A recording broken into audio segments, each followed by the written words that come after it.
Hello everyone, welcome back to my channel, the place where we talk all things records. So today I'm just going to be talking a little bit about 78 RPM records.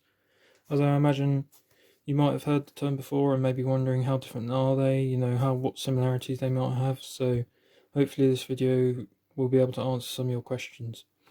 So first of all, they look a bit like this on the outside. Some of them may have sleeves and some of them may not. Most of the time they're sleeveless, just like 45s, they get chucked in bags, that sort of thing. This one happens to be from this record store. This is a 50s, 78s. They were produced pretty much from when they were first invented up until about the 60s, and it can depend on countries, because sometimes in India they were manufactured for longer, as it was the only format they could sort of produce in that time, sort of thing. So it can depend, but generally they from the time that they were invented up until about the 60s, because that's when the 45 and the 33 formats took over, so 33 and the third, sorry. So the record I'm using today is When and 3 O'Clock Thrill by the Kalin Twins. This is a good one to pick up. This is on Brunswick, of course. It looks like that.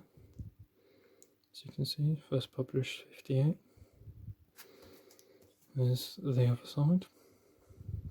And now, the first thing you'll probably notice is that they are larger, and you have to be you have to be careful with these, because these are a lot more fragile than vinyl. These are actually what's called shellac. So there's something, oh, sorry about that, I'll get that fixed, there we are. These are actually called shellac, so it's like a harder material that is a lot more brittle.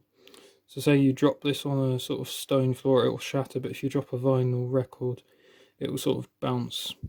So these are a lot more brittle, and they resonate slightly differently when you tap them, which I'll show you in a minute. And they also, another thing to note is the grooves on these are actually wider. I'll hopefully try and show you that. It might be a bit difficult, but I'll have to do some focusing, so please bear with me.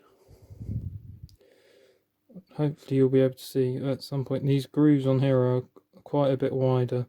So that's why you need to play them with a particular stylus. Otherwise, if you use your normal size stylus, it will destroy the stylus, because it will go really deep into the groove and just pick up all the dirt. Now they are similar, as they have matrix numbers and stuff, so they aren't that different, but you need to be playing them on the right equipment. Otherwise they A, won't sound good, and B, you will destroy your stylus probably. So make sure to get the right size stylus. I think it's about 3mm wide, I might be wrong on that, but as long as you search up 78 stylus.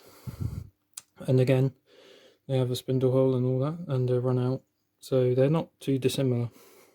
I'll tell you what I mean now about the sort of resonating. So if you tap it, you can hear kind of has a resonance like glass, whereas on a regular 45 made out of vinyl, you can hear it's a sort of softer resonance.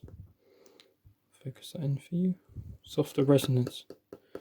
So that's what I mean by the fact that if you drop it, it could potentially just shatter. Well, it will, because I'll get one in a minute to show you what can happen, but they can potentially just shatter into a load of little pieces. So I'll get one in a minute just to show you.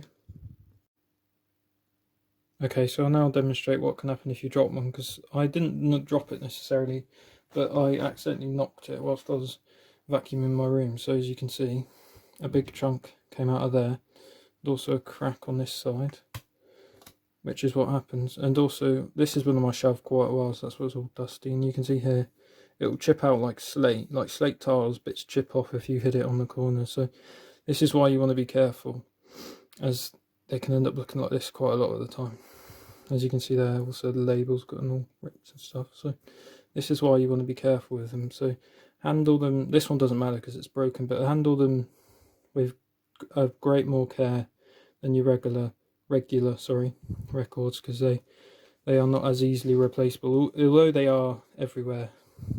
Because there's not really a market. There are specialist collectors, but they're very few, so they're quite hard to get rid of. But again, they are a lot more fragile, so you want to just make sure you take extra care when handling them. So that's all there really is to it with 78s.